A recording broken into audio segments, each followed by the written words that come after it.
Batch 2025-2026 में NCERT series continue करते हैं। आज के सेशन में NCERT old edition professor Ramcharan Sharma chapter number 4 हम लोग आज लेने जा रहे हैं।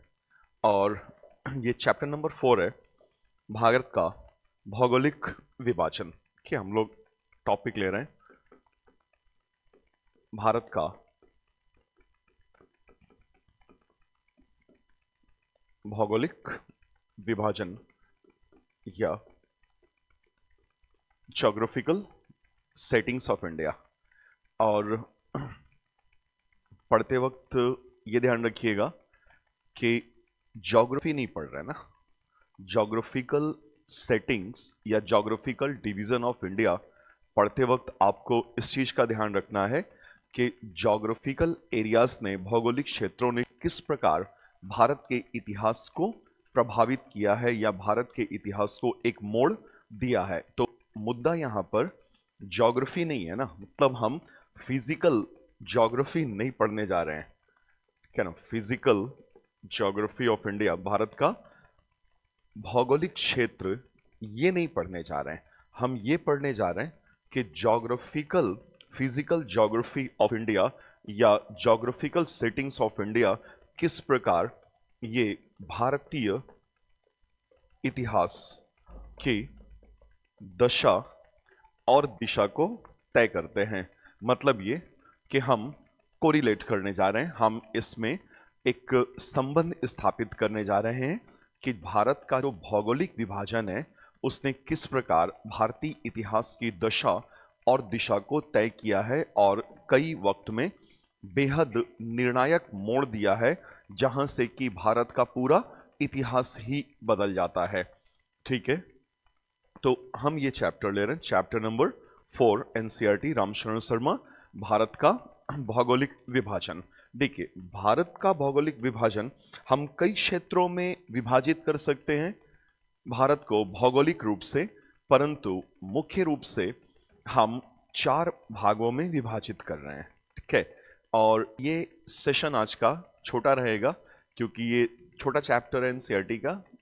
बस इसमें हमें कोरिलेशन एस्टैब्लिश करना है कि कैसे भारत का भौतिक भूगोल और भारत का इतिहास आपस में जुड़े हुए हैं और बिना भौतिक भूगोल या भारत के भौगोलिक विभाजन के आप इतिहास की बेहतर समझ विकसित नहीं कर सकते हैं। तो भारत, देखिए, भारत अगर विविधताओं से भरा हुआ है, ठीक है ना, भारत में अब जाते हैं बहुत ज्यादा डाइवर्सिटी है, बहुत ज्यादा विविधता है और ये खूबसूरत और अलग अलग फूलों का गुलदस्ता है। तो अगर भारत अलग अलग खुशबूदार फूलों का गुलदस्ता है, एक बंच है फ्लावर्स का, ब्यूटीफुल फ्लावर्स का, तो उसके पीछे भारत के भूगोल की बेहद अहम भूमिका रही है।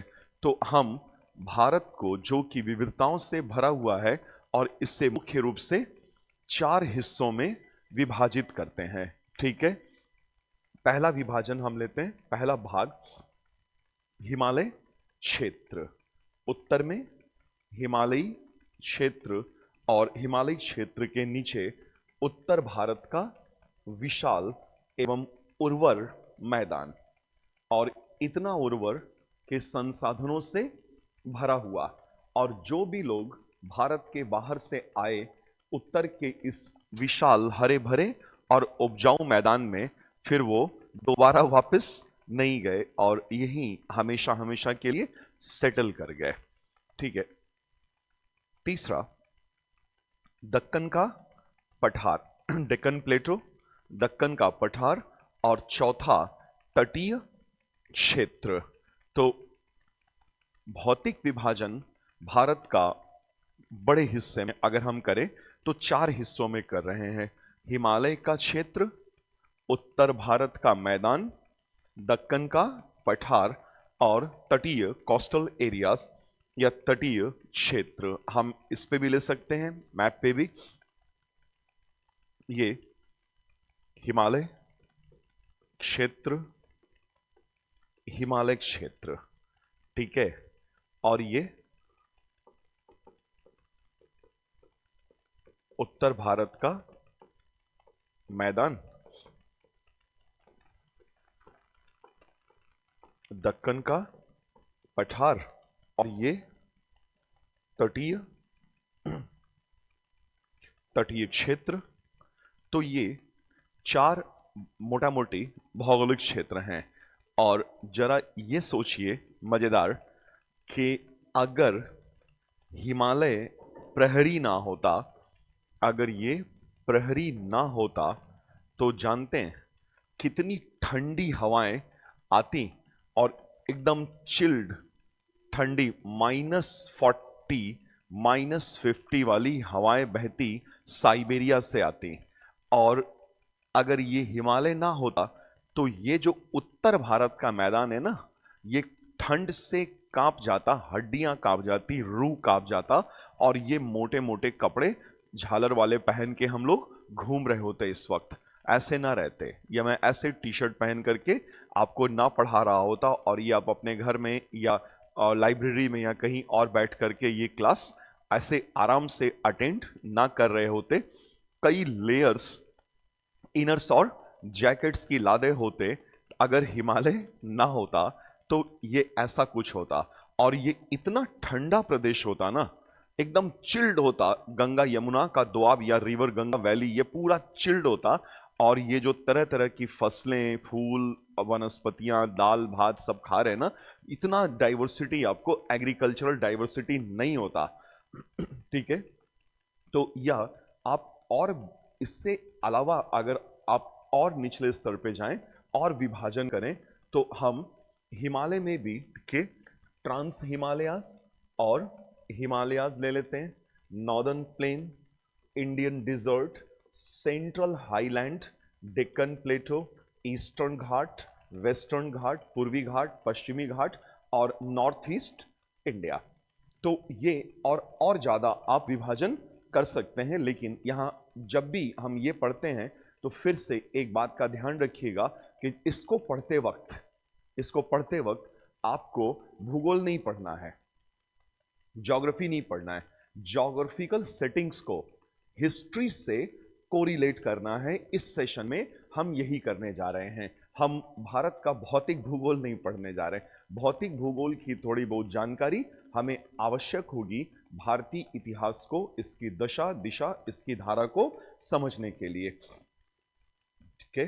अब देखिए, अगर उत्तर भारत का मैदान ये चिल्ड होता, एकदम ठंडा प्रदेश होता, तो इधर से आने वाले लोग इसमें इंटरेस्ट ही नहीं लेते। इधर से सुलेमान रेंज वगैरह से आने वाले लोग इसमें इंटरेस्ट ही नहीं लेते।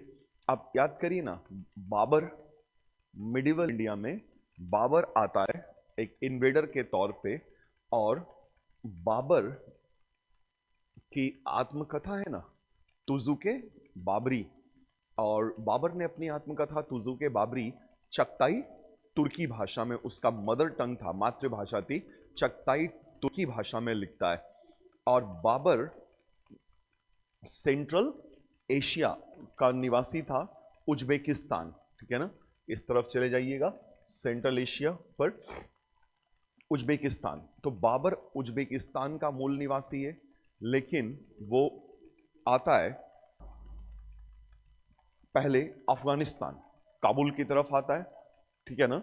और जब वो काबुल की तरफ आता है, क्योंकि अपने एरिया में उज्बेकिस्तान में बाबर हार जाता है, और उज्बेकिस्तान के एरिया का एक रूलर होता है शैबानी खान, और एक जगह का नाम होता है सरे पुल। तो सरे पुल में बाबर को बहुत बुरी तरीके से हराता है उज्बेक रूलर, उज्बेक शासक शैबानी खान। और बाबर वहां से भागता है, अपनी मातृभूमि से उज्बेकिस्तान से भागता है। और बाबर 1504 ईस्वी में 1504 ईस्वी में काबुल को जीत लेता है, और काबुल को बाबर अपना सीट ऑफ गवर्नेंस बना लेता है, वहीं से शासन करना प्रारंभ करता है।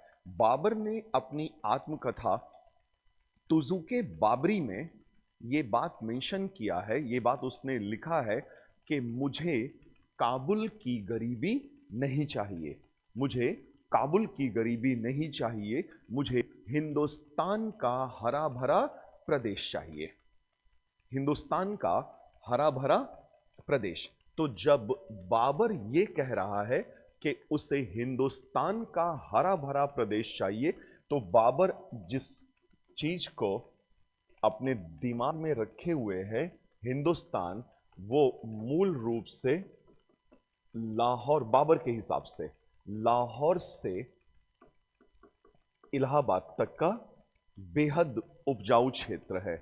तो बाबर की पूरी निगाह लगी हुई है किसको जीतने में? उत्तर भारत के मैदान के एक बड़े हिस्से को जीतने में, जो संसाधनों से परिपूर्ण था और है फुल ऑफ रिसोर्सेस। तो बाबर अट्रैक्ट ही होता है नॉर्दर्न प्लेन की तरफ, क्योंकि ये बहुत रिच है और बेहद उपजाऊ है।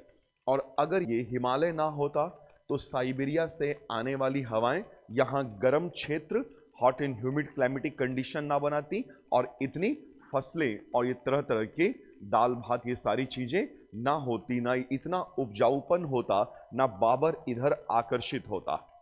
तो बाबर के हमारी तरफ आने, गंगा रिवर वैली में आने का एक बड़ा कारण यह था कि यह क्षेत्र बेहद उपजाऊ क्षेत्र था।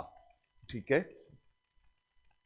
और ये जो है ना, देखिए ये विभाजन इंडियन डिजर्ट, अब नॉर्दर्न प्लेन तो बहुत ज्यादा उपजाऊ है, तो नॉर्दर्न प्लेन जितना उपजाऊ है, यहां के लोग उतने ही आराम पसंद होते गए। आराम पसंद, क्योंकि प्रकृति में इतना कुछ है ना कि गंगा घाटी के लोगों को जीवन जीने के बारे में नहीं सोचना पड़ रहा है, आराम से जीवन कट रहा था।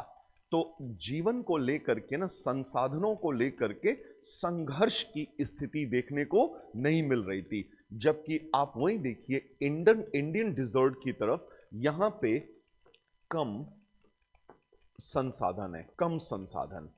ठीक है, और अगर संसाधन कम है तो कम संसाधनों को लेकर के संघर्ष होगा, वर्चस्व की लड़ाई होगी, और उस क्षेत्र के लोगों में एक अलग से फाइटिंग टेंडेंसी, फाइटिंग स्पिरिट होती है। इसीलिए देखिए, कम संसाधन वाले क्षेत्र में जो लोग रहते थे मध्यकाल में, जिन्हें हम राजपूत राजा लोग कहते, राजपूत लोग कहते, ये बड़े शूरवीर, बड़े शानदार लड़ाके होते थे, क्योंकि उनकी मजबूरी थी कि वो लड़ाके बनेंगे ही बनेंगे। ये भौगोलिक क्षेत्र के अनुसार विकसित हो रहा है।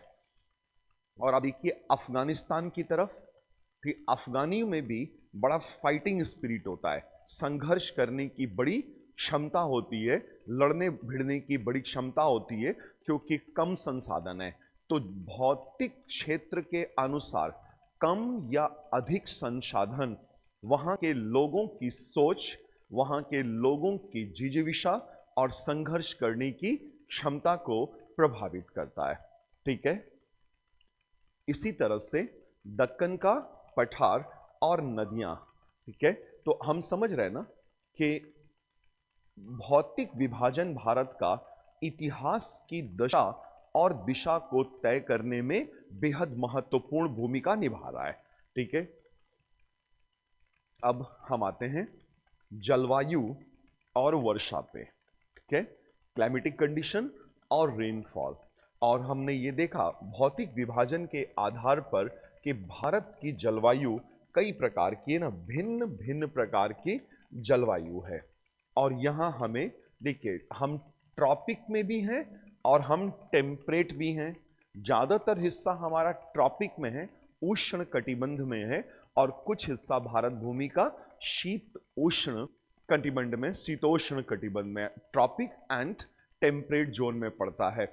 और मॉनसून की वर्षा, मॉनसूनल रेनफॉल भारत की कृषि पर गहरा प्रभाव डालती है। और मॉनसून का समय मूल रूप से जून से सितंबर तक का होता है, जब अधिकांश बारिश होती है। अब मॉनसून की वर्षा कृषि पर असर डालेगी और भारतीय इतिहास की दशा और दिशा पर भी, क्योंकि अब देखिए यहां इस बात को समझिएगा कि इंडियन मॉनसून की एक शाखा इधर जा रही है, देखिए, ठीक है, एक शाखा ये निकल रही है, और जब ये शाखा निकलती इधर, यहां पर हम अपनी बात करें अगर, तो अरावली पर्वत आता है, पर्वत मतलब पहाड़, अरावली पहाड़। अब अरावली अगर इस तरह से होता, इन मॉनसूनी हवाओं को रोकने वाला, तो ये हवाएं अरावली के सहायता से ऊपर उठती, बादल बनते और झमाझम बारिश होती, और थर मरुस्थल ना होता, इतना रेगिस्तान वाला बड़ा हिस्सा ना होता। तो अरावली की अवस्थिति, अरावली की जो अवस्थिति है वो मॉनसूनी हवाओं के समानांतर है, मॉनसूनी हवाओं के समानांतर है, और इस क्षेत्र में मॉनसूनी हवाओं को रोकने वाला कोई पहाड़ नहीं है जो रोक सके, ये तो समानांतर चला जा रहा है। तो इसीलिए इस क्षेत्र में बारिश कम हो रही है, और बारिश कम होने से यहां पर संसाधन कम है, और संसाधन कम है तो संसाधनों को लेकर के संघर्ष की स्थिति बनेगी, और लोगों के अंदर फाइटिंग टेंडेंसी आएगी, संघर्ष करने की उतनी ही तगड़ी क्षमता विकसित होती है। तो अरावली की अवस्थिति देखिए इतिहास पर असर डाल रही है, और यहाँ के जो संघर्ष करने वाले महान लोग थे, जो महान योद्धा हुए एक से बढ़कर एक, राणा कुंभा, राणा सांगा, महाराणा प्रताप, पृथ्वीराज चौहान तृतीय, राय पिथौरा जिन्हें हम लोग कहते हैं, तो इनके अंदर बहुत ज्यादा फाइटिंग स्पिरिट थी ना, और वे वीर योद्धा हुए। और राजपूताना के इतिहास में यह कहा जाता है कि एक राजपूत योद्धा का जब सर कट जाता था तो उसका हाथ युद्ध करता रहता था काफी देर तक, क्योंकि वो इतनी ज्यादा प्रैक्टिस रखते थे तलवार चलाने की कि मसल मेमोरी काम करती थी, मसल मेमोरी, और तलवार चलती रहती थी बिना सर के भी, कि राजपूत योद्धा शहीद हो जाएगा लेकिन उसका हाथ चलता रहेगा, तलवार चलती रहेगी। तो ये जो राजपूताना में एक परंपरा विकसित हो रही है ना, फाइटिंग टेंडेंसी, इसका भौगोलिक विभाजन से लेना देना है, क्योंकि अगर अरावली मॉनसूनी हवाओं के समानांतर है, और अगर मान ली समानांतर है तो ये स्थिति हुई, और अगर यूं होता रोकने वाली होती अवस्थिति ना, ईस्ट वेस्ट, तो ये हवाएं जो आती अरावली के सहायता से ऊपर उठती, बादल बनता, बारिश होता, बढ़िया संसाधन होते, आराम से जिंदगी कट रही होती, तो इतनी ज्यादा संघर्ष करने की आवश्यकता नहीं पड़ती है, और इतनी फाइटिंग स्पिरिट नहीं होती है। तो मॉनसूनी हवाएं, भौगोलिक क्षेत्र महत्वपूर्ण भूमिका में है। इसके अतिरिक्त देखिएगा एक चीज और बताता हूं आपको, ये वाला जो भाग है ना हमारा नॉर्थ वेस्ट, ये पूरा हिस्सा हमारा, मतलब यहां पे हम पाकिस्तान को भी ले रहे हैं और बांग्लादेश को भी ले रहे हैं, क्योंकि पहले ना कोई पाकिस्तान था ना कोई बांग्लादेश था, सिर्फ भारत भूमि थी, सिर्फ भारतवर्ष था। वो तो पार्टीशन हुआ ना, ब्रिटिश पीरियड में विभाजन हुआ तो पाकिस्तान का जन्म हुआ ना, वरना पाकिस्तान नाम का तो कुछ था ही नहीं। और 1971 में पाकिस्तान से कट के बांग्लादेश बनता है, तो हम पाकिस्तान बांग्लादेश को तो कंसीडर ही नहीं कर रहे हैं, अस्तित्व ही नहीं है। तो इस वाले क्षेत्र में ना बहुत पहले, आज से 4500 वर्ष पूर्व नगर बने थे, नगर बने और नगरीकरण हुआ। आप जानते हैं उसे हम क्या नाम देते हैं, सिंधु घाटी की सभ्यता या हड़प्पा सभ्यता, जिसे अब वर्तमान में सिंधु सरस्वती सभ्यता कहा जा रहा है। नदी घाटी सभ्यता, और दो नदियों के आसपास, दो नदियों के किनारे ये शहर बने थे, सिंधु नदी और सिंधु की सहायक नदियां, और सरस्वती या घग्गर, हाकरा। अब देखिए भौगोलिक विभाजन कैसे खान पान, रहन सहन, कला संस्कृति को प्रभावित करता है।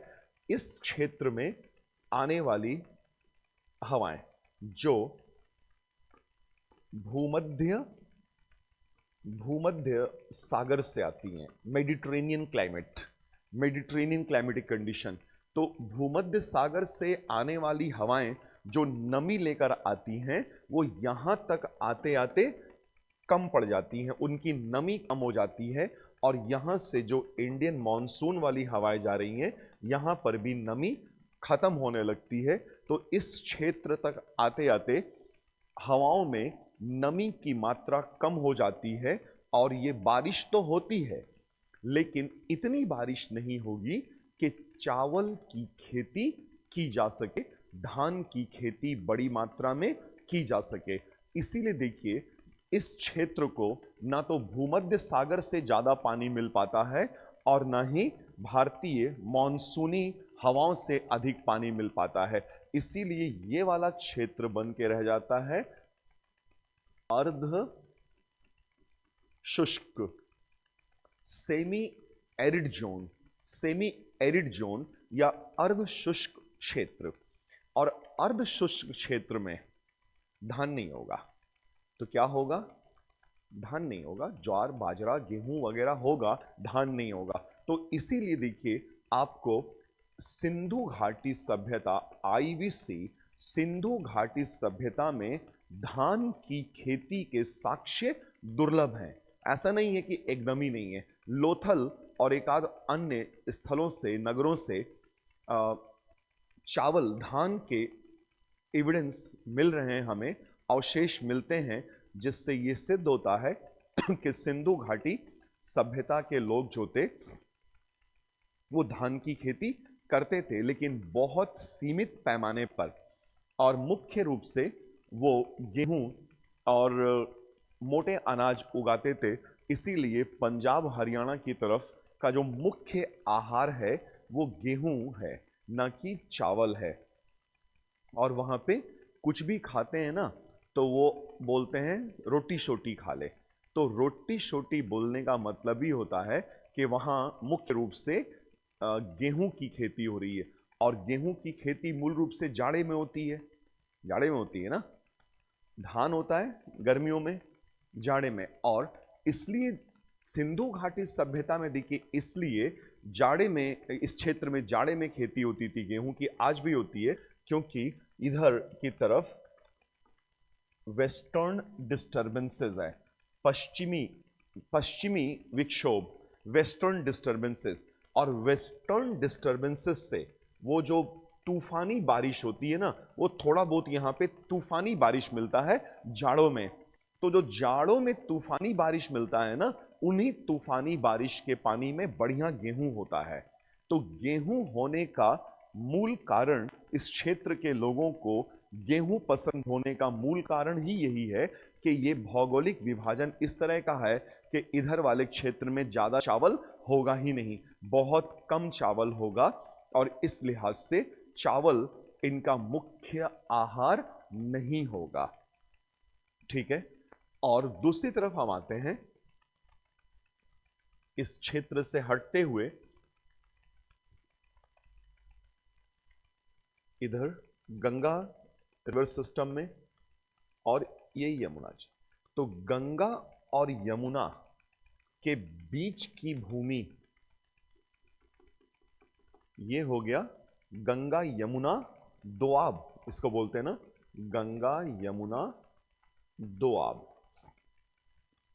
फिर middle Ganga valley, lower Ganga valley, ठीक है ना, upper Ganga valley, Ganga Yamuna Doab, middle Ganga valley, lower Ganga valley, Ganga घाटी। तो इस क्षेत्र में जैसे जैसे आप बढ़ेंगे, यानी कि पूर्वी उत्तर प्रदेश और बिहार के क्षेत्रों में, खास तौर पे पूर्वी उत्तर प्रदेश और बिहार के क्षेत्रों में अगर आप आते हैं तो यहां पर झमाझम बारिश मिलेगी क्योंकि ये मॉनसून की एक ब्रांच इधर एंटर कर रही है और यहां खूब बारिश होता है और मॉनसूनी बारिश। और जितनी ज्यादा बारिश की मात्रा होगी खेतों में उतना पानी भरा रहेगा। और आप जानते हैं कि धान के पौधे को हर हालत में पानी चाहिए ही चाहिए, खेत लबालब पानी से भरा होना चाहिए। तो इस क्षेत्र में धान की बढ़िया खेती होगी। इस पूरे बिहार, पूर्वी उत्तर प्रदेश, बिहार, बंगाल, उड़ीसा, आंध्रा, ये पूरा belt. Even even south India तक, ये वाला कावेरी डेल्टा उल्टा सब। तो इस पूरे क्षेत्र में मुख्य आहार क्या होगा? मुख्य आहार चावल होगा। तो साउथ इंडिया चलिए देखिए, चावल ही चावल है, गेहूं का वहां पे ज्यादा रिवाज ही नहीं है खाने का। ईस्टर्न यूपी, वेस्टर्न बिहार, पूरा ही बिहार, बंगाल, उड़ीसा, आंध्रा, भात खाना है, मांस भात, चावल, दाल भात चोखा, यही सब मुख्य आहार हो जाता है। तो इधर का मुख्य आहार चावल और इधर का मुख्य आहार गेहूं, गेहूं ज्वार। तो चावल यहां का मुख्य आहार है और उसका कारण भारत का भौगोलिक विभाजन है, ठीक है ना। इसीलिए चावल के साक्ष्य हमें इस तरफ से मिलते हैं, ना कि इस तरफ से आपको ज्यादा साक्ष्य मिलेंगे।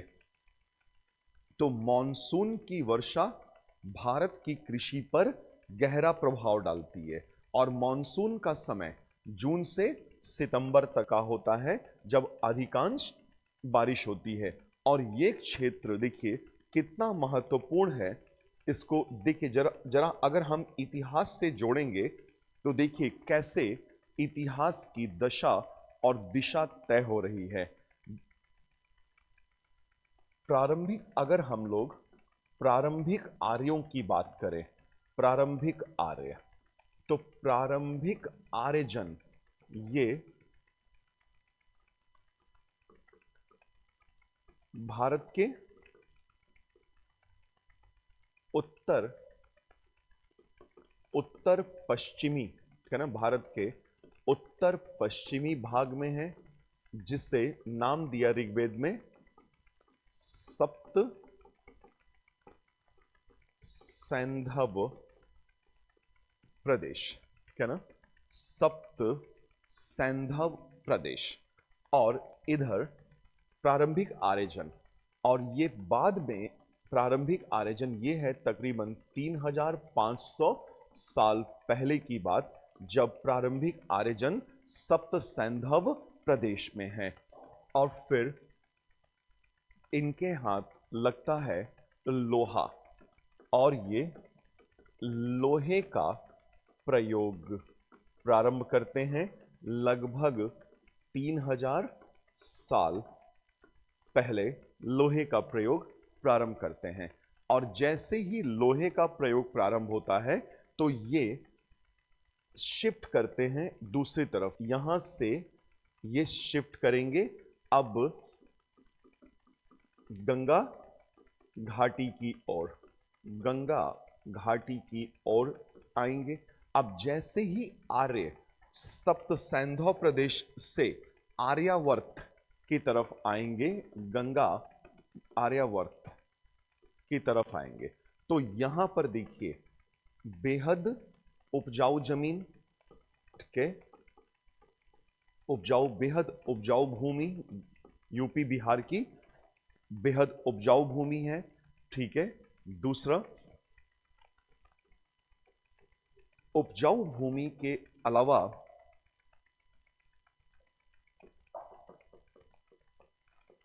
बारिश की या वर्षा की पर्याप्त मात्रा होगी, वर्षा की पर्याप्त मात्रा। और लोहा भी है, लोहे का बढ़ता, लोहे का बढ़ता प्रयोग, वर्षा की पर्याप्त मात्रा और लोहे का बढ़ता प्रयोग। तो जब इस क्षेत्र में आर्यजन आए, आगे के लेक्चर्स में हम लोग इनके बारे में डिटेल में पढ़ेंगे, अभी सिर्फ इतना समझिए कि कैसे भौगोलिक क्षेत्र, भौगोलिक विभाजन इतिहास को प्रभावित करता है, ठीक है। तो ये उपजाऊ भूमि, बारिश की पर्याप्त मात्रा, ये बेहद महत्वपूर्ण बात है। देखिए बारिश की पर्याप्त मात्रा, लोहे का बढ़ता प्रयोग, और यहीं पर देखिए ये लोग प्रारंभ करेंगे धान की खेती, बड़े पैमाने पर धान की खेती, और वो भी रोपण विधि, रोपनी, रोपण विधि के द्वारा धान की खेती। अभी ये क्या होता है रोपण विधि द्वारा धान की खेती? कि पहले धान अलग से क्यारी में, अलग से मिट्टी में क्यारी में उसको जर्मिनेट करवाया जाता है, पौधे बनते हैं। फिर उन छोटे छोटे पौधों को लेकर के क्यारी में से खेतों में पूरा लबालब पानी भर के उनको खोज खोज के मिट्टी में लगा दिया जाता है और लगातार पानी चाहिए होता है। धान के पौधों को अगर पानी पर्याप्त नहीं मिलेगा तो पीले पड़ के मुरझा जाते हैं और उपज एकदम कम हो जाएगी, बहुत कम हो जाती है उपज। तो धान होना, इसके लिए हर हालत में बारिश की पर्याप्तता चाहिए। और इधर बारिश नहीं है, कम बारिश है, इधर कम बारिश है, तो इधर देखिए धान दुर्लभ है और इधर धान मजे का है, ज्यादा है। और जब रोपण विधि द्वारा धान की खेती होगी ना, तो ये उपज ज्यादा होगी, उपज तेजी से बढ़ेगी। और जब उपज बढ़ेगी तो आदान प्रदान होगा, क्योंकि ज्यादा उपज है ना, तो आदान प्रदान होगा। जब आदान प्रदान होगा तो बाजार चाहिए होगा, जब बाजार चाहिए होगा तो वही बाजार धीरे धीरे करके किस में बदल जाएंगे, एक दिन काशी नाम के शहर में बदल जाएंगे, कौशांबी नाम के शहर में बदल जाएंगे, उज्जैनी, मथुरा, पेशावर, तक्षशिला, राजगृह जैसे शहरों में बदल जाएंगे और हो जाएगा द्वितीय नगरीकरण। उपज बढ़ना, अतिरेक जरूरत से ज्यादा अतिरेक उपज, और अतिरेक उपज होगा तो बाजार की जरूरत पड़ेगी और फिर यही बाजार एक दिन किस में बदल जाएंगे, नगर में बदल जाएंगे। और बुद्ध और महावीर जैन के समय में द्वितीय नगरीकरण हो जाएगा। तो द्वितीय नगरीकरण के होने में, पहला नगरीकरण तो सिंधु घाटी की सभ्यता, द्वितीय नगरीकरण के होने में भौगोलिक क्षेत्र ने महत्वपूर्ण भूमिका निभाई कि नहीं निभाई? क्योंकि यूपी और बिहार की तरफ आने पर एक तो उपजाऊ जमीन, उस पर से बारिश की पर्याप्तता, यानी कि सोने पे सुहागा, एक के बाद एक लगातार बढ़िया चीजें, बेनिफिट्स मिल रहे हैं और ये आगे बढ़ता जा रहा है हमारा इतिहास।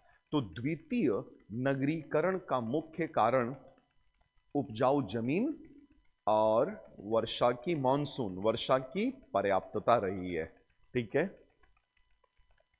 ये तो यही चीज था। भारत का दूसरा भौगोलिक विभाजन जलवायु और वर्षा। तो भारत की जलवायु विभिन्न प्रकार की है, चूंकि भिन्न भिन्न प्रकार की जलवायु है इसलिए भिन्न भिन्न प्रकार से हमें सब चीजें देखने को मिल रही है। कहीं गेहूं खाने को मिल रहा है, कहीं चावल। और इसमें एक चीज देखिए और जुड़ता है, चूंकि यहां पर ये तटीय क्षेत्र हैं, देखिए बंगाल और आंध्रा, उड़ीसा, ये तटीय क्षेत्र हैं। तो यहां पर समुद्री सी फूड मिलेगा, केकड़ा, लॉबस्टर, ऑक्टोपस, फिश, मछलियां, ये सब खाई जाएंगी। और ये भात के साथ, तो यहां पर चूंकि तटीय क्षेत्र भी इन्वॉल्व हो रहा है, तो यहां तटीय क्षेत्र में कल्चर बनेगा माछ भात का कल्चर। और ये जहां जहां, यहीं पे नहीं, ये पूरा कोस्टल बेल्ट में, ये पूरा कोस्टल बेल्ट में, गुजरात में भी।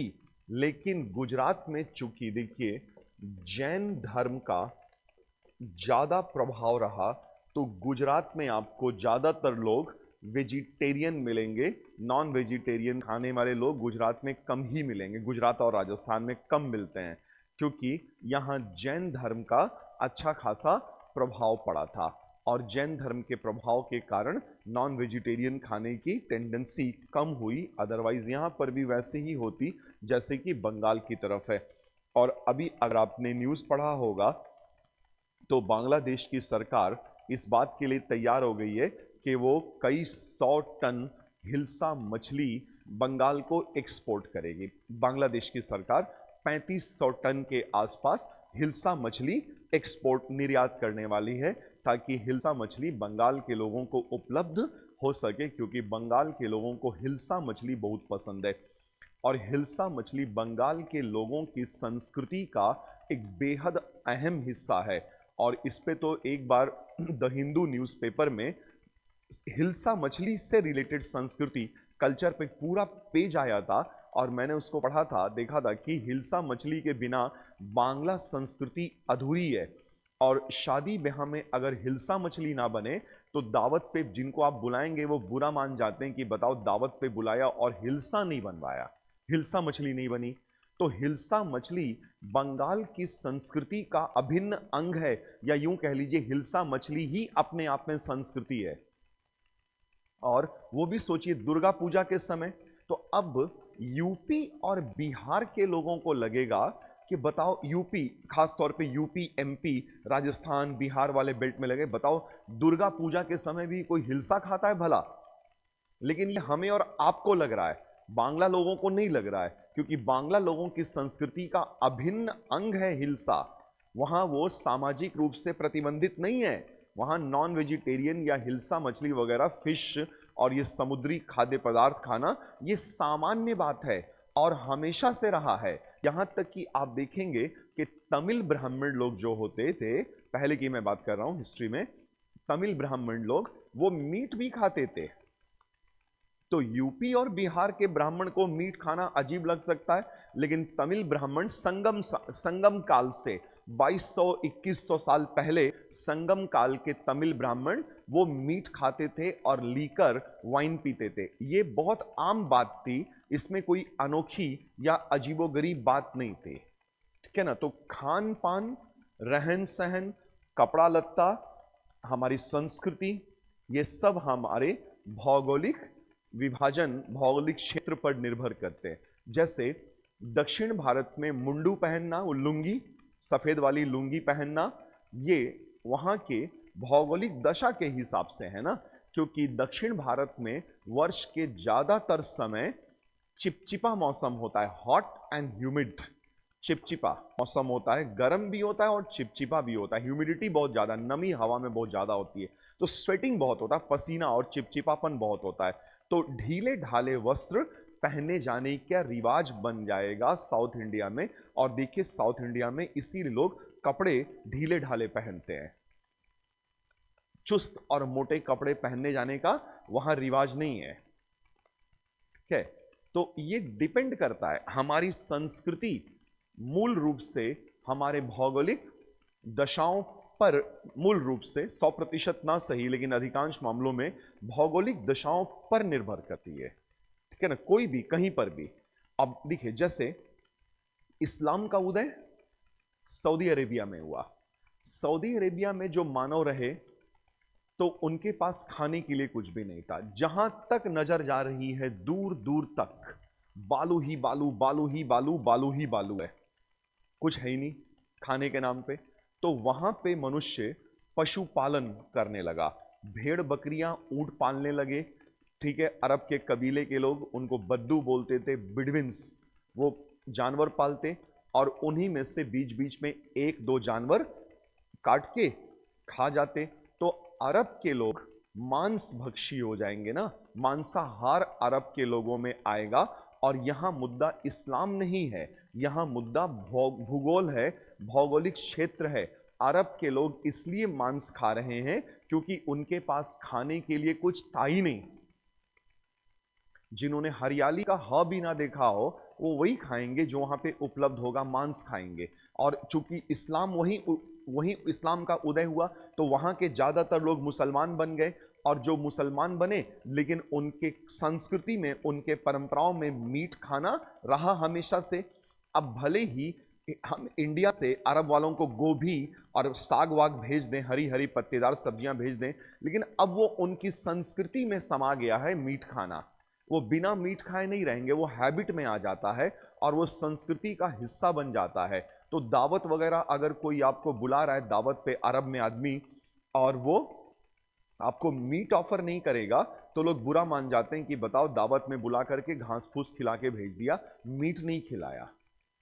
तो ये बन जाता है, कुछ इस तरह से विकसित होती हैं चीजें, ठीक है ना। तो भारत की जलवायु विभिन्न प्रकार के, यहां उष्ण कटिबंधीय से लेकर शीतोष्ण जलवायु तक पाई जाती है। मॉनसून की वर्षा भारत की कृषि पर गहरा प्रभाव डालती है, ठीक है। और मॉनसून का समय जून से सितंबर, जहां अधिकांश बारिश होती है। और जो जाड़ों में बारिश होती है वो गेहूं के लिए फायदेमंद मुफीद होती है। और गेहूं और वो ज्यादातर बारिश कहां हो रही है? पंजाब हरियाणा की तरफ हो रही है। पाकिस्तानियों का पंजाब, हमारा पंजाब हरियाणा दिल्ली वेस्टर्न यूपी की तरफ। तो वहां पे गेहूं खूब होता है, गेहूं की लहलहाती फसल होती है और गेहूं वहां का मुख्य आहार बन जाता है। ये पिछले 9000 साल से है, ये 9-10 हजार साल से है कि यहां पर गेहूं और इधर वाले में चावल। और आप देखिए ईस्टर्न यूपी में ही एक जगह कोल्डीवा, पूर्वी उत्तर प्रदेश में कोल्डीवा, और ये प्रारंभिक स्थल है जहां से चावल उगाए जाने के साक्ष्य मिलते हैं। चावल, तो चावल की खेती मूल रूप से प्रारंभ ही हो रही है ईस्टर्न यूपी की तरफ। और गेहूं और ज्वार बाजरा मोटे अनाज वो इस वाले बेल्ट में हो रही है। ठीक, और देखिए वही हम एक्सप्लेन कर रहे थे तब से, जलवायु और भोजन। तो इंडिया ऑन अ प्लेट, अगर हम भारत के लोगों को एक प्लेट में लाए, दस्तरख्वान पे लाए, एक प्लेट पे लाए, तो सबका फूड हैबिट एक जैसा नहीं है। और हमें और आपको इस बात को समझना होता है कि फूड हैबिट एक जैसा नहीं है। तो हर एक के फूड हैबिट को हम समझें कि क्यों वैसा फूड हैबिट है, ना कि उनके खिलाफ हम संघर्ष पे उतारू हो जाएं और आपस में लड़ाई झगड़ा करने लगें। ये भौगोलिक दशाओं पर निर्भर कर रहा है। ठीक है, तो कहीं पर जहां पर चना ज्यादा होगा, गुजरात की तरफ चना और मूंगफली ज्यादा है। तो आप देखिए गुजरात में ज्यादातर स्नैक्स बेसन वाले हैं। ढोकला, ढोकला बेसन से बनेगा, फाफड़ा बेसन से बनेगा, जलेबी उसमें अटैच कर लीजिए, जलेबी फाफड़ा। तो नाश्ते में जलेबी फाफड़ा मिल जाए तो खाने का तो मजा ही कुछ और हो जाएगा। वो तो हम अंदाजा ही नहीं लगा पाएंगे। जलेबी फाफड़ा आप खाएंगे ना जब एक साथ, तो लगता है सीधे आत्मा में, पेट में नहीं जा रहा, सीधे आत्मा जा रहा है, आत्मा में जा रहा है। ज्यादा जानना है तो गुजरात जा करके खाइए, नहीं तो एक टीवी सीरियल देख लीजिए तारक मेहता का उल्टा चश्मा, जिसमें एक जेठालाल है और वो उनका फेवरेट नाश्ता ही है जलेबी फाफड़ा। तो उस उधर की तरफ ईस्टर्न यूपी की तरफ आएंगे, ईस्टर्न तो ज्यादातर डिश, ज्यादातर चीजें आपको चावल की बनी हुई मिलेंगी। बंगाल की तरफ, उड़ीसा आंध्रा की तरफ जाएंगे, चावल की बनी हुई, ठीक है ना। तो चना और मूंगफली गुजरात में, वहां मूंगफली का तेल बहुत इस्तेमाल होता है, रोटी पे भी लगाते हैं, मूंगफली का तेल लगा देते हैं। इधर ईस्टर्न यूपी में मूंगफली का तेल लगा के रोटी दे देंगे, लोग बुरा मान जाएंगे, ये क्या रोटी दे दिया, बताओ यही दिन आ गए मूंगफली का तेल लगा हुआ रोटी खाएंगे। तो ये अलग तरीके से, यहां अलग तरीके से। साउथ इंडिया जाएंगे तो नारियल, कोकोनट होता है, तो हर चीज में नारियल तेल। तो यूपी बिहार के आदमी को लगेगा अरे यार हर चीज में नारियल ही तेल डाल देते हैं, अजीब मुसीबत हो जाता है। लेकिन वो आपके लिए हो सकता है ना, वहां के लोगों के लिए नहीं है। वो वहां की संस्कृति का अहम हिस्सा बन जाता है। और ये बोलना कि कोकोनट ऑयल से आदमी मोटा होता है, ये होता है, वो होता है, ये सब फालतू की बातें हैं। कोकोनट ऑयल खा के कभी भी दुनिया में कोई मोटा नहीं हुआ, चावल खा के कभी भी कोई दुनिया में मोटा नहीं हुआ है। ये सब भ्रम बनाया गया है। अब देखिए मुद्दा ये है ना कि चावल खाने के हिसाब से खाइए। अगर गले तक ठूस लेंगे, ठांस लेंगे नरेटी तक चावल, तो मोटे नहीं होंगे तो क्या होंगे? फिर मोटे हो जाएंगे अपने खाने के हिसाब से। दोष देंगे चावल को कि चावल खा के मोटे हो गए हैं। तो भाई चावल खा के मोटा नहीं हुआ है, खाना है चम्मच 10 चम्मच खा गए 100 चम्मच, तो मोटे होंगे ना। तो इसमें चावल की गलती नहीं है। और हां, ना ही चावल खाने से नींद आती है। कोई चावल, अब वही है ना कि इतना खाना है और इतना खा लेंगे तो पेट तो ठस गया। और जब पेट ठस गया तो अब खाने को पचाने के लिए, इसमें बायोलॉजी भी थोड़ा जोड़ देते हैं, खाने को पचाने के लिए खून का दौरा, ब्लड सर्कुलेशन और ऑक्सीजन की सप्लाई पेट में चली जाएगी और दिमाग को ऑक्सीजन मिलेगा थोड़ा कम। तो जब आप ज्यादा खाना ठूसते हैं तो ऑक्सीजन की सप्लाई स्टमक में जाती है और इंटेस्टाइन्स में जाती है, और ब्रेन को जितना ऑक्सीजन मिलना चाहिए उतना ऑक्सीजन नहीं मिलता है। तो फिर आपको कैसा फील होता है? ऐसे ऐसे फील होता है, आंख बंद होती है और ग्रेविटी आपको खींच रही होती। तो ग्रेविटी नहीं खींच रही होती, आप खुद ही ग्रेविटी की तरफ जा रहे होते हैं, क्योंकि आपने बहुत ज्यादा खा लिया है और ऑक्सीजन सप्लाई स्टमक की तरफ चली गई है और ब्रेन को ऑक्सीजन कम मिल रही है। तो ये आपके ऊपर है ना, चावल का दोष नहीं है इसमें, बिल्कुल भी नहीं चावल का दोष है। ठीक है, मेरा मुख्य आहार ही चावल है, मेरा मुख्य आहार चावल है और मैं खाता हूं चावल, बिना चावल के गुजारा नहीं है। सुबह शाम दोनों टाइम, मतलब सुबह मतलब दोपहर में और रात में भी थोड़ा चावल चाहिए, लेकिन थोड़ा चाहिए भाई मेरे को, इतना चावल चाहिए, इतना नहीं चाहिए कि खा के ठूस के फूल जाऊं यहां पे आके स्क्रीन पे और आप मेरे को आधा स्क्रीन से ज्यादा आप मेरे को ही देख रहे, स्क्रीन ही नहीं दिख रही इस सामने मैं खड़ा हूं। तो चावल नहीं यहां पे गड़बड़ कर रहा है ना, वो हम और आप गड़बड़ कर दे रहे हैं ज्यादा खा करके। और तो इंडिया अगर आप एक प्लेट पे लाएंगे तो इतनी विविधता है कि इंडिया एक प्लेट पे मार हो जाएगी, एक प्लेट में मार हो जाएगी, क्योंकि एक ही प्लेट में ना वेज भी होगा, नॉन वेज भी होगा, खम्मन, ढोकला, फाफड़ा, जलेबी से लेकर के बाटी चोखा, बैंगन का भरता, इतना डाइवर्सिटी, इतना डाइवर्सिफाइड फूड है कि पूछिए मत। खाने बैठिएगा तो मजा ही आ जाएगा, जिंदगी निकल जाएगी इंडिया को ही एक्सप्लोर करने में, इंडिया ही घूमने में और यहाँ की हमारे अपने देश की अपनी संस्कृति को समझने में। विदेश जाके कभी घूमने का मौका ही नहीं मिलेगा, इतनी ज्यादा डाइवर्सिटी है इंडिया में। केरल में जाएंगे, केरल में स्टूडेंट्स जाते हैं, हम लोग के स्टूडेंट्स केरल वगैरह में पढ़ने जाते हैं, तो बोलते हैं सर तो वहां वहां तो वेज ही नहीं मिलता, वेज ढूंढते रह जाइए, वेज नहीं मिलेगा। तो नहीं मिलेगा क्योंकि वो तटीय क्षेत्र है, वहां केकड़ा मिलेगा, तो केकड़ा मछली मिलेगी, तो केकड़ा खा जाइए, जल फल समझ के कि ये तो जल में होने वाला फल है। यहां वहां के लोग ऐसे ही खाते हैं ना, जल फल बोलते हैं कि ये तो जल फल है भाई। तो जिसको नहीं खाना है वो तो नहीं खाएगा, बचपन से जिसने नहीं खाया है वो नहीं खा सकता है। कुछ चीजें हैं मैं भी नहीं खा सकता हूं, कुछ चीजें आप नहीं खा सकते हो, तो बड़ा मुश्किल हो जाता है। तो सांभर से ही, केरला में पढ़ने आप जाएंगे तो सांभर से ही आपको काम चलाना पड़ जाएगा। अब लेकिन चूंकि ग्लोबलाइज्ड हो गई हैं सारी चीजें, तो अब नॉर्थ इंडिया वाले रेस्तोरां भी केरला में मिल जाएंगे, तो भात दाल भी और चोखा वगैरह ये सब कुछ केरला में मिलने लगेगा। ठीक है, चलिए, क्या हो गया, इंडिया ऑन अ प्लेट। और इसके बाद है नदियां और उनकी महत्ता। ठीक है, नदियां और उनकी महत्ता। भारत में कई महत्वपूर्ण नदियां बहती हैं जो कृषि, सिंचाई और पेयजल का स्रोत हैं, कृषि, सिंचाई और पेयजल का स्रोत हैं। और मूल रूप से उत्तर भारत में देखिए, नॉर्थ इंडिया में, क्या ना,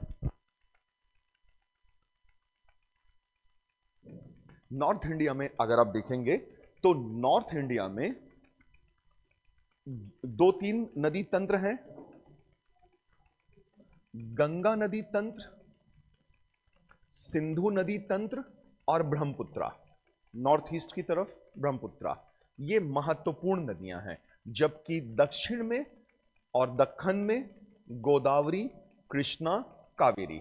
तो कृष्णा और कावेरी,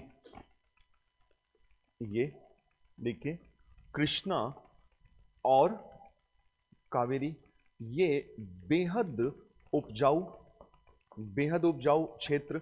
और इस उपजाऊ क्षेत्र को लेकर हमेशा दक्षिण दक्षिण भारत में जो राजवंश हुए वो हमेशा इन उपजाऊ क्षेत्र को लेकर आपस में लड़ते भिड़ते रहे थे। जैसे यहीं पे था एक बड़ा साम्राज्य, बड़ा ताकतवर हुआ एक जमाने में, मध्यकाल में, विजयनगर साम्राज्य, विजयनगर साम्राज्य। और ऊपर में हुआ यहां पर बहमनी। तो विजयनगर और बहमनी साम्राज्य के मध्य की प्रतिद्वंद्विता का एक बहुत बड़ा कारण या मूल कारण कृष्णा और, ये देखिए, कृष्णा, तुंगभद्रा, कावेरी, ये नदियों का क्षेत्र था। कृष्णा और तुंगभद्रा मेन जो फाइट हुआ ना विजयनगर और बहमनी में, वो कृष्णा और तुंगभद्रा के बीच के क्षेत्र या दोआब को लेकर के हुआ है। और इधर ये इंडस रिवर सिस्टम और ये गंगा रिवर सिस्टम और इधर ब्रह्मपुत्र। तो गंगा रिवर सिस्टम और इंडस रिवर सिस्टम ने बेहद इंपॉर्टेंट, बेहद महत्वपूर्ण भारतीय इतिहास में भूमिका निभाई। और आप याद करिए कि इसी सिंधु नदी क्षेत्र में आज से 4,500 साल पहले विकसित होती है एक नदी घाटी सभ्यता, सिंधु घाटी की सभ्यता। और दूसरा गंगा नदी तंत्र में सभ्यता, इसको हम लोग बोलते हैं वैदिक सभ्यता। जब द्वितीय नगरीकरण हुआ तो सिंधु घाटी की सभ्यता प्रथम नगरीकरण और वैदिक सभ्यता उत्तर वैदिक काल के अंत में, यह था द्वितीय नगरीकरण।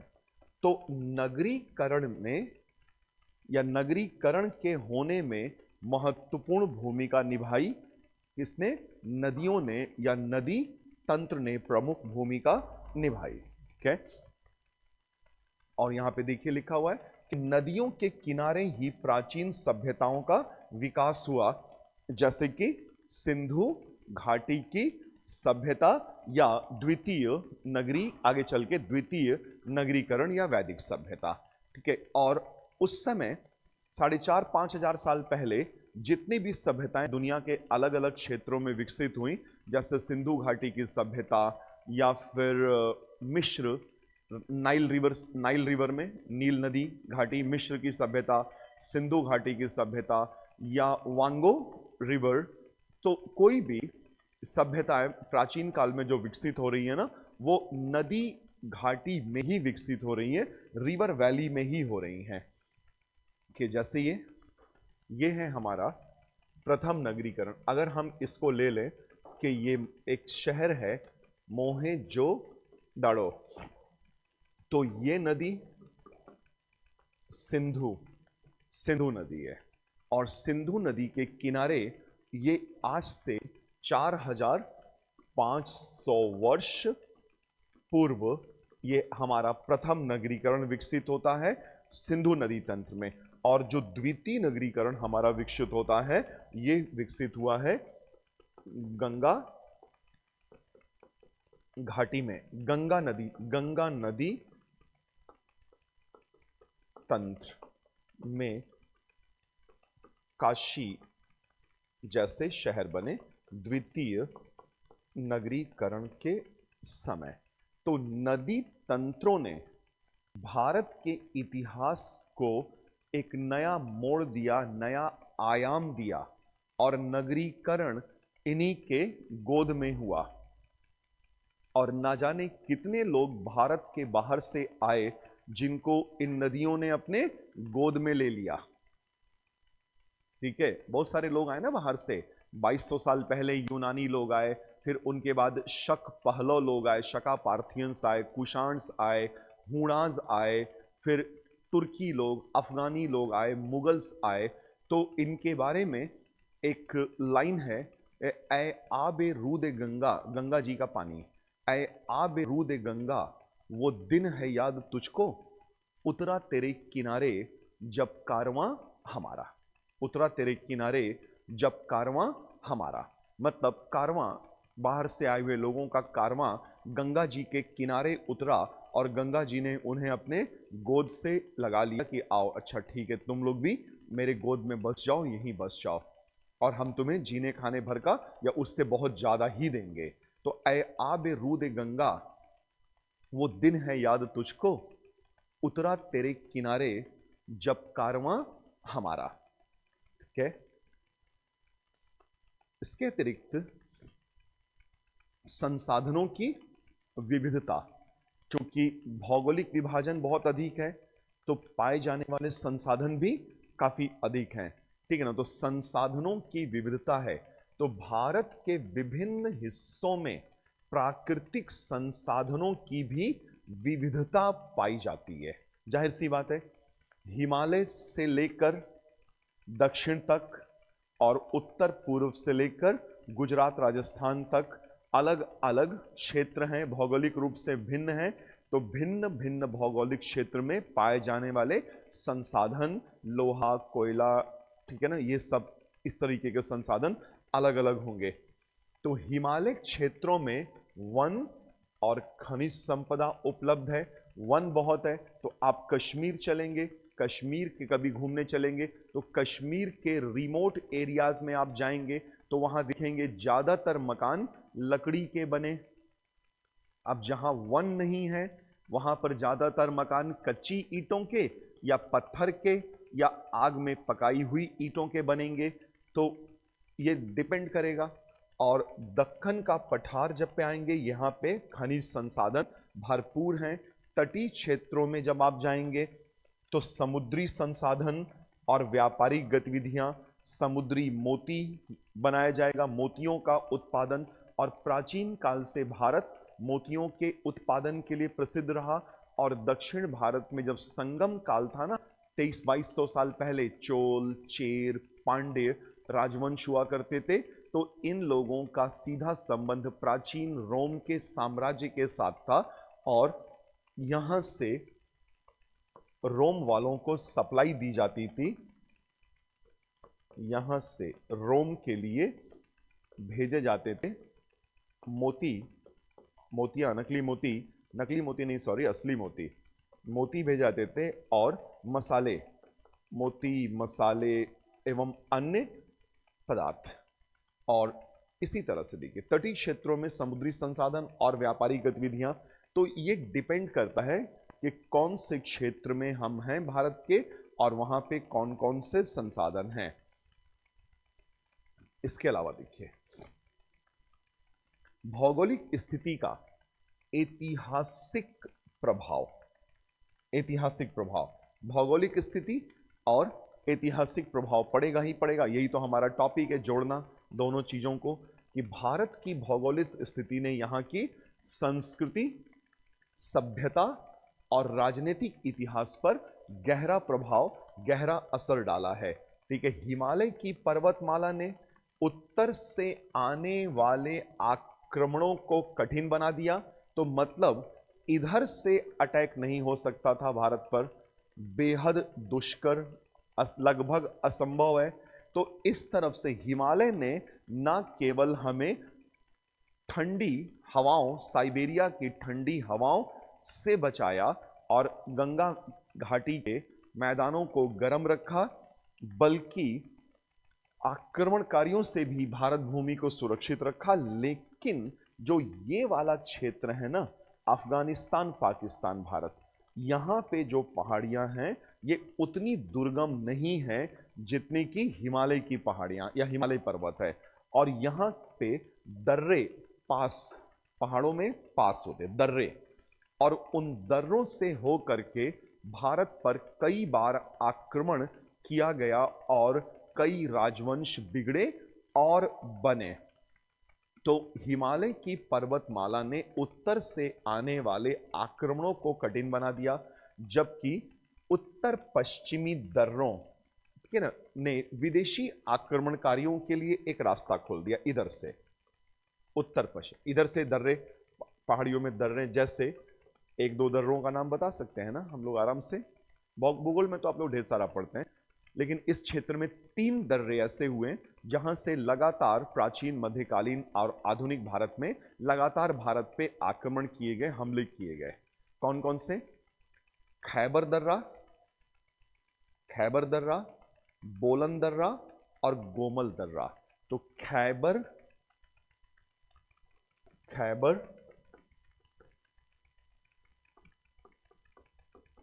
बोलन एवं गोमल। अलेक्जेंडर, सिकंदर का भारत पर आक्रमण हुआ, भारत पर तो नहीं हो पाया, व्यास नदी तक ही आया था। और चूंकि उत्तर भारत में उस वक्त धननंद का शासन था, नंद वंश का शासक था, मगध का बड़ा शक्तिशाली था, तो ये जो अलेक्जेंडर था वो व्यास नदी तक आता है, फिर वहां से वापस लौट जाता है। तो अलेक्जेंडर ने जो रूट फॉलो किया था अटैक करने के लिए उत्तर पश्चिमी भाग पर, वो खैबर दर्रा था। एक मध्यकाल में नाम सुनते हैं हम एक आक्रमणकारी का, महमूद गजनी, महमूद गजनवी बोलते जिसको, वो गोमल दर्रे से निकल रहा है, वो पास फॉलो कर रहा है। तो हिमालय ने इधर तो हमें प्रोटेक्ट कर दिया, लेकिन नॉर्थ वेस्ट में चूंकि कई दर्रे थे जहां से अफगानिस्तान और पाकिस्तान के रास्ते से भारत पर आक्रमण किया जा सकता था और किया भी गया। ठीक है।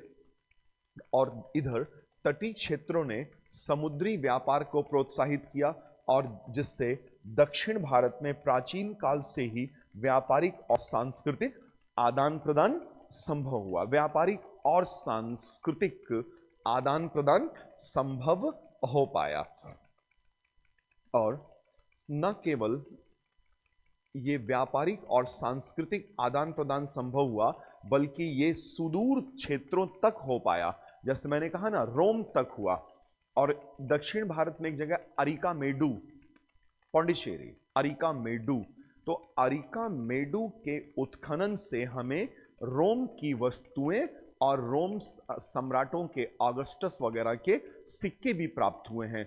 और रोम वालों के मिट्टी के बर्तन जिसमें ये लोग वाइन वगैरह पीते थे, उसके टुकड़े भी, वो सब भी हमें दक्षिण भारत के कई स्थलों से मिल रहे हैं। तो ये न केवल प्राचीन काल में साउथ इंडिया और रोमन एम्पायर के बीच ट्रेडिंग कॉन्टैक्ट को दिखा रहा है, व्यापारिक संबंधों को, बल्कि साथ ही साथ सांस्कृतिक आदान प्रदान को भी बताया गया है। ठीक है। अब देखिए,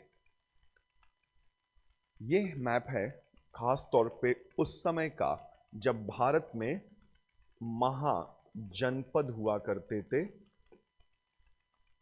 महाजनपद। और उस वक्त आज से 2500 2400 वर्ष पूर्व महात्मा बुद्ध के जमाने में महात्मा बुद्ध एवं महावीर स्वामी के जमाने में 16 महाजनपद हुए। 16 महाजनपद। और इन्हीं सब समय के आसपास देखिए, यहां पर है किरथार और सुलेमान की पहाड़ियां। तो किरथार और सुलेमान की पहाड़ियों की तरफ से ही तो आक्रमण हो रहे हैं ना, चाहे वो अलेक्जेंडर का आक्रमण हो, चाहे फारस के शासकों का, साइरस या डेरियस लोगों का आक्रमण हो। ये सब इसी तरफ से आक्रमण हो रहा है। तो भौगोलिक विभाजन हम क्या देख रहे हैं कि भौगोलिक विभाजन बेहद महत्वपूर्ण भूमिका निभा रहा है इतिहास को मोड़ देने में, इतिहास की दशा और दिशा को एक निर्णायक मोड़ देने में और बड़े बड़े परिवर्तनों का साक्षी बनने में। तो यहां पे देखिए लोकेशन है खैबर पास, ये गोमल पास और ये रहा बोलन पास। तो यही 3 दर्रे, ठीक है ना, यही 3 दर्रे इन्हीं से होकर के उत्तर पश्चिमी भाग से भारत भूमि पर कई बार प्राचीन काल से लेकर के आधुनिक काल तक कई बार आक्रमण हुआ है। चाहे अलेक्जेंडर से ले लीजिए, तो अलेक्जेंडर से होते हुए आधुनिक काल तक आ जाएंगे तो अहमद शाह अब्दाली और नादिर शाह तक के आक्रमण सब इसी रूट से हो रहे हैं ना। और हिमालय ने तो हमें इस तरफ से प्रोटेक्ट ही कर रखा, इधर से तो कोई घुस ही नहीं पाएगा। तो हमने देखा कि भौगोलिक विभाजन भारत का किस प्रकार से इतिहास को दिशा दे रहा है। अर्थात जब तक आप भारत का भौगोलिक क्षेत्र अच्छे से नहीं समझते हैं, तब तक आप भारत के इतिहास को भी अच्छी तरह से नहीं समझ पाएंगे। तो इतिहास एक विषय के रूप में और भूगोल एक विषय के रूप में ये आपस में कुछ हद तक संबंधित हैं और एक दूसरे को समझने में एक दूसरे की सहायता करते हैं। तो आज का ये सेशन संक्षिप्त रहा क्योंकि इतना ही छोटा सा ये टॉपिक है, चैप्टर नंबर 4। इसके बाद के टॉपिक्स और बड़े होंगे तो हमारा डिस्कशन का समय, हमारा जो ये चर्चा है ये भी बढ़ जाएगा। ठीक है, तो चलिए इसको आप लोग पढ़ लीजिएगा, लिख भी लीजिएगा थोड़ी बहुत चीज़ें इसमें। हालांकि इसमें ऐसा बहुत कुछ नहीं है जो प्रीलिम्स या मेंस में आए, लेकिन मेंस के लिए ये इंपॉर्टेंट हो सकता है कि ज्योग्राफिकल कंडीशंस, ज्योग्राफिकल रीजन्स और इंडियन हिस्ट्री ये कैसे एक दूसरे को प्रभावित कर रही हैं या भारतीय इतिहास की दिशा और दशा को बदलने में भारत के भूगोल ने किस प्रकार महत्वपूर्ण भूमिका अदा की है। तो प्री में तो इसमें कम चांसेस हैं क्वेश्चंस बनने के, लेकिन मेन एग्जामिनेशन में क्वेश्चन बनेगा, इस पे बना भी हुआ है और बनेगा भी। तो इसको रिवीजन करना है, अच्छे से लिखना है, पुराने लेक्चर्स भी रिवाइज करिएगा, कृपया बैकलॉग मत छोड़िएगा। जब भी आइएगा क्लास में पुराने लेक्चर्स पढ़ के आइएगा, सब कुछ आपस में जुड़ा होता है। तो नेक्स्ट सेशन में, नेक्स्ट लेक्चर में हम लोग फिर एक साथ मिलकर के डिस्कस कर रहे होंगे NCERT Ramsharan Sharma 5th chapter पे आएंगे।